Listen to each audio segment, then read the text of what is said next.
Good morning mga kapuso! This time lalabas tayo para isurpresa ang isang nanay. Kaya samahan niyo ko. Let's go!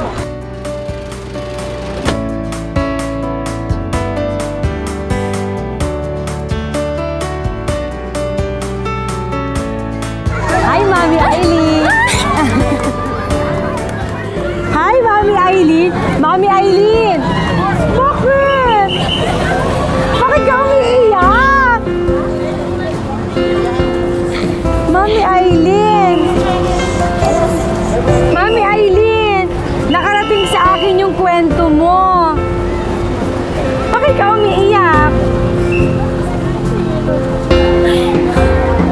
O, wag kang mag-alala. Nandito ako at ang team ng Yan ang Morning dahil tutulungan ka namin ibalik uli ang natural mong ganda. Ready ka na ba? Halika! Mamaya babalikan namin kayo at makikita niyo si Mami Aileen na nag-iba. See ya! Tutulungan natin siyang i-transform. Sabi ng asawa mo sa'yo, Aileen! Oh, yee! Diyan ka lang ha! Tumatanggap po ako ng labada. Yung asawa ko po, yung sinasahod niyo po, hindi po sapat. Nakasama ko po yung mga ka-batch ko lang po, yung mga kaedad ko lang. Sabihin nila, taon ka na ba? Sabi ko, hindi lang, 21. Parang nasa 40, 50 ka na. Kaya di na po alis tumalabas ng bahay. Kasi di ko na po malagaan yung sarili ko sa paghahanap buhay ko kasi natuon yung attention ko. Paano po kumita sa araw-araw? Paano po makaraos na kumain ng 3 beses araw, yung paano po sa bata, lalo na po pag nagkasakit. Masakit po bilang asawa na parang pagtabuyan ka na halos ng asawa mo dahil yung sarili mo di mo na malagaan. Nagulat po ako nung kinalabit ko siya pala, tapos yung ano niya, yung ganda niya, mami na si Marin, mami din ako, pero tingnan mo naman si Marin, ang ganda-ganda, nakaka-inspired yung ganda niya. Diyos magpapasalamat sa bagong araw niyang dala. Sumasayaw talaga. Good morning! Good morning, Bubay! Good morning, Yan. Good morning sa inyo. Alam nyo kanina, sinurprise namin si Mami Aileen. Si Mami Aileen is 21 years old, pero sinasabi sa kanya na parang ang dating niya is 41 years old na. So, pakiramdam niya nawawala ng gana yung asawa niya dahil feeling daw niya losang siya. Kaya naman yung asawa niya mahilig pumunta sa barkada, hindi madalas umuwi ng bahay.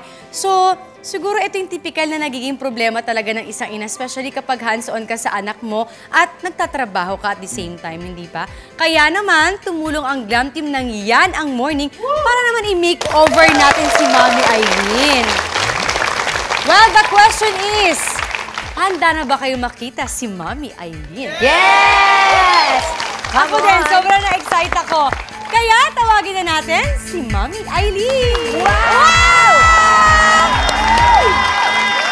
Ganda! Mami Aileen! Hi! Grabe, yung before and after. Kamusta? Gusto mo yung new look mo? Oh, sobra. So sa tingin mo, pag nakita ka ng asawa mo na ganyan ang itsura mo, ano kayang sasabihin niya sa'yo? Kasi ang ganda mo, promise. Nagugulat siya. Nagugulat siya?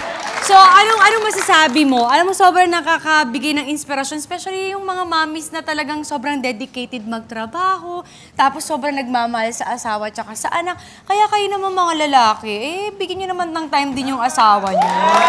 Hindi ba?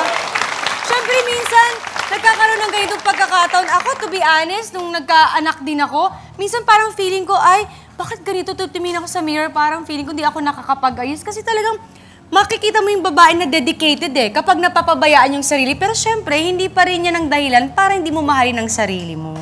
Diba? So this time na nag-transform ka, make-over ka namin, dapat i-maintain mo na yan. Kaya mo i-maintain? Kahit lipstick lang. Diba? Huwag ka maliligo, tatanggalin mo. Sa naramdaman mo ngayon, anong gusto mong i-share sa kanila? Ano lang, wag lang lagi isipin yung problema, wag yung magpa-stress ka ng masyado. Kanino ka na-stress? Tapos pag nabuhay po siya sa asawa. mo? Nasaan yung asawa mo?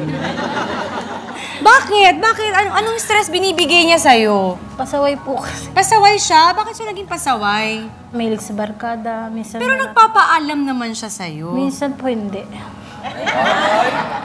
Hindi siya nagpapaalam? Minsan po hindi po Sa siya tingin mo, pero nung araw na mag-boyfriend kayo o nung nagpakasal kayo at wala pa kayong anak na kayo lang dalawa, hindi naman siya ganyan. mabait po siya. Mabait siya. Sa tingin mo ba, ay nagkukulang ka sa kanya?